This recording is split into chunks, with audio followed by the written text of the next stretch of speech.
Mga kababayan, si Yorme, ito, nagsalita na ho, mga bossing. Alam nyo naman, yung nangyaring rally daw para sa Pilipinas, gulo yun eh. Gulo yun. Ano po, at kitang-kita naman po natin, mga boss chief amo sir, yung mga pumunta doon, kung paano po pinagsisira yung mga street light, yung mga yung mga signal light sa Maynila. Pinagsusulatan din ho, mga kababayan, ito si Yorme nagsasalita na. Pag napatunayan talagang nameki ng notaryo, dapat lang talaga madisbar, Boss Mark. Malamang ho yan. Tapos inirepresenta nila dun. Sigaw ng taong bayan, i-disbar daw si Marcoleta. Dito muna tayo kay Yorme, mga kababayan. Mainit ang ulo ni Yorme. Paano ba naman ho, mga boss chief amo sir? Sabi niya doon sa kahapon, 10.4 milyong piso ang nagagasta na ng syudad ng Maynila para dito sa mga sinira, sinalanta ng walang hiya. Pero mo ba naman yung nananahimik na Sogo? Yung nananahimik na Sogo, mga kababayan, pinagsisira. Sabi ko, ano naman ang kasalanan sa inyo nung mga nagbebembangan dyan sa loob ng Sogo? Bakit yan yung pinagbuntungan ninyo ng galit ninyo? Ang usapan ang kalaban is yung mga magnanakaw sa kaban ng bayan. Yung mga nandiyan naman, siguro kung meron mga magnanakaw, ng lakas lang yung nandoon. Baka may pahintulot pa nung nanakawan nung lakas. Diba? Kamukat-mukat mo, tahimik, payapa, na mga nagbabayuha. Sorry. Kung tanungin kayo ng mga katabi niyong bata, ano yung nagbabayuhan? Sabihin niya, nagbabayo na lang ho ng palay para may makain ho. Papayapa sila na nandun tapos susugurin ninyo? Matataranta? Ang ine-expect nga natin, sa kanila manggagaling yung lindol, tapos kayo sumugod sa Sogo, sinira nyo yung Sogo, pinagbabasag yung salamin. At eto pa ho, mga bossing, idagdag pa natin, ninakaw yung bolt ng Sogo. Paano sasabihin para sa bayan yan? At eto ho, mga kababayan, hindi naman talaga totoong kikilos itong mga ito kung walang instigator, kung walang nag-uudyok, kung walang umudyok, mga kababayan. Ngayon po, mukhang may pinapahagilap at nagtatago na. Base po yan sa pagkakaintindi ko sa inebas po ni Yorme, mga bossing. No, oy, si Mr. Red, wow, ang aga ngayon. Ay, iban ko na to. Hindi mainit. Hindi ako pikon ngayon, Mr. Red Sige, diyan ka lang, ha? Hindi ako pikon ngayon. Yorme, pahagilap mo na yan. Kasuhan na yan. Labasan na ng warrant of arrest yan. Tingnan ninyo ito mo ka. Diyan may nag-inspire. Sabi ni Sir Miko, boys, hala sir, the bolt thing is outright theft na. Oo, pag nanakaw na ho yun. Diba, ang usapan lang sisigaw laban sa mga magnanakaw sa bayan Yorme, banat! Tingnan ninyo ito mo ka. Diyan may nag-inspire. Ang pangalan ng Supaply ba yun? Ayan, may pangalan na. Ayan, may pangalan na. Sabi nga naman ni Yorme, okay lang naman dito sa Maynila. Tanggap namin kayo. Pwede kayong pumasok. Di ba? Nakapasok nga ho sila. Nakasigaw-sigaw sila. Kaya lang ang mga masamang ginawa, nanira pa. Mga nanakit pa ng kapulisan ni Yorme. Si Yorme, mga boss, hindi ho papayag yan. Hindi ho papayag yan na may maaargabyado doon sa mga tauhan niya, lalo na kapulisan. Alam niyo ho, ako na nga ang nagagalit Ako na ho ang naiinis. Tayo na ho. No, hindi lang sarili ko. Sama ko na kayo dahil alam ko sa inyo may nabubwisit, naiinis doon sa mga kapulisan. Hindi naiinis kasi lumalabag sila o gumagawa sila ng mali. Naiinis kasi sobrang nagpapaapi na sila. Kaya nga sabi ko, nanawagan ako sa Pangulo kung makarating man sa Pangulo ito o kay Yorme. Wag na po tayong magdedeklara nung maximum tolerance sa mga kapulisan. Wawa po sila. Hayaan po natin silang kumilos na aayon doon sa ikinikilos ng mga nasa harapan nila. Kawawa eh. Biruin mo sila, nakatago doon sa kanilang mga sa shield nila, binabayo sila, sinisipa nung mga gunggong na naudyukan dahil daw magpe-purge. Oh, the purge, hindi pa yata sila nakakakita. Yun mismo yung sinabi, hindi pa yata sila nakakakita ng kulit ng nasa ibaba. Malada purge daw ho, mga bossing. Ngayon, ang pinopost nung hip-hop gangster daw na yun, sabi ng pulis, hip-hop gangster. Ang pinopost nung hip-hop gangster na yun, mga kababayan, makabayan na lang ho.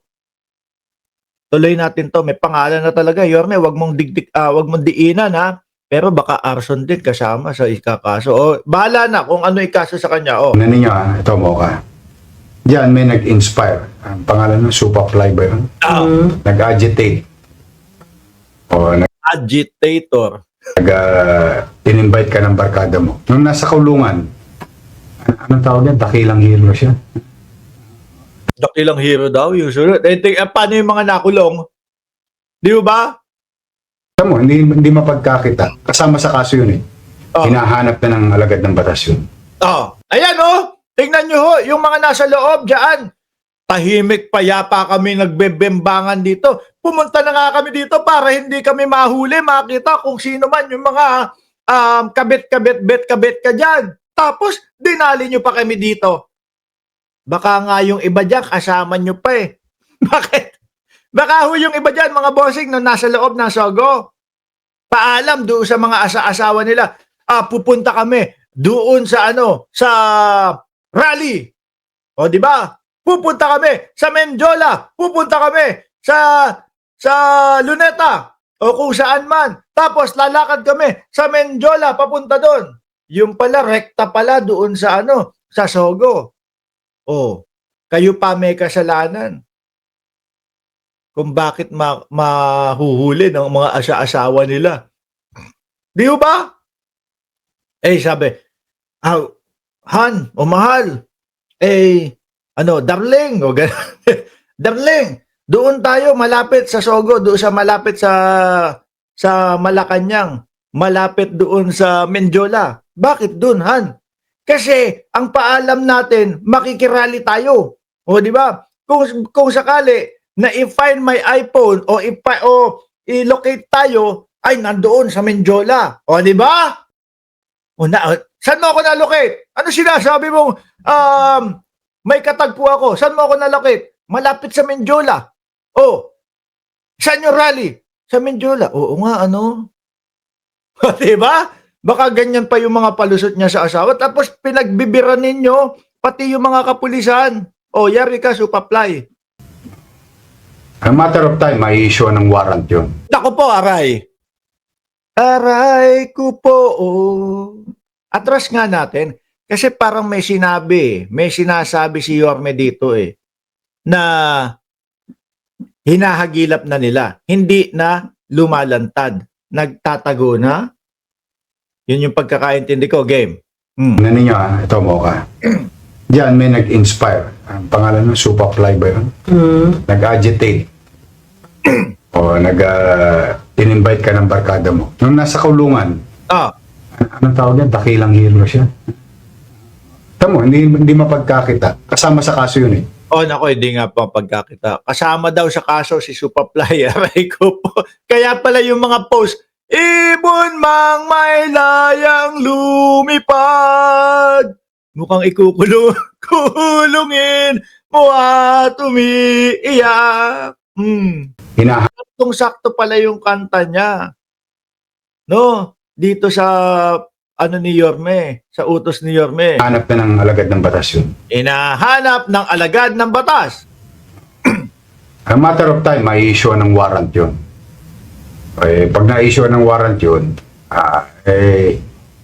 tago ka na sa lelang mong panot. Naku po! Ganyan kami mga taga-Tondo Magtago ka na sa lelang mong panot. Kung meron pong nagtatanong, bakit naging taga-Tondo ka bigla? Hindi, dyan ho ako talaga pinanganak. No? Tandang-tanda ko pa yung address namin dyan sa Pilipinas. Dyan sa Tondo. 623 Coral Street na yun 1574 Franco Street, corner ng Pacheco at Pitong Gatang. Diyan ako. ipinanganak po, mga bossing. Hanggang sa naging binatilyo ako. Talagang, sabi ko nga sa'yo, Mocha, ako, mas mabuti sumuko na lang sila, karap Okay, suko nyo na yan. Huwag nang itago. nila. Pero ni bisita, hindi nila binisita yung mga kasama nila. Wala. Yan yung sinasabi ng isang magulang. Ano po? Sabi ng isang magulang, Mark Ramos, mabuhay ka po. Salamat po, Sir Anthony Yambao. Hindi ho yun yung sinabi ng magulang. Sabi ng isang magulang doon sa nakakulong, oh, ngayon, sige, nasaan yung mga kaibigan mo? Nasaan yung mga kaibigan mong sinasabi mong malalapitan mo? Ako, eto, nanay mo, nakatayo dito. Naghihintay sa iyo hanggang lumabas ka. Tapos, yung mga magulang, yung binabaliwala. Ngayon, naglalakas-lakas naman ang loob ng post. Mga post sila, sunugin natin ang Malacanang, sunugin Oo, totoo. Totoo ho yun. natin City Hall. Tapos meron pa sabi, ihanda na ang mga lighter. Biglang paliwanag si, ano pangalan nun? Biglang nagpaliwanag si Yussi Topacio. Sabi, hindi naman po. Kaya po may lighter. Magka-candle vigil po kami doon. Ibang klase yung attorney na yon. At isa po yun sa iniisip na nagpondo, mga kababayan, nitong kaguluhan sa Menjola. Purging.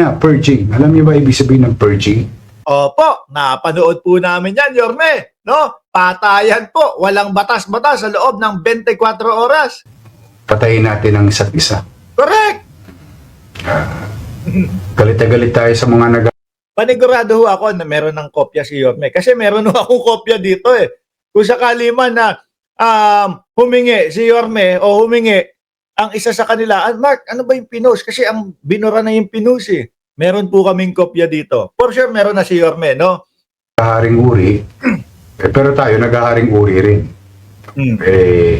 Sige, wag naman.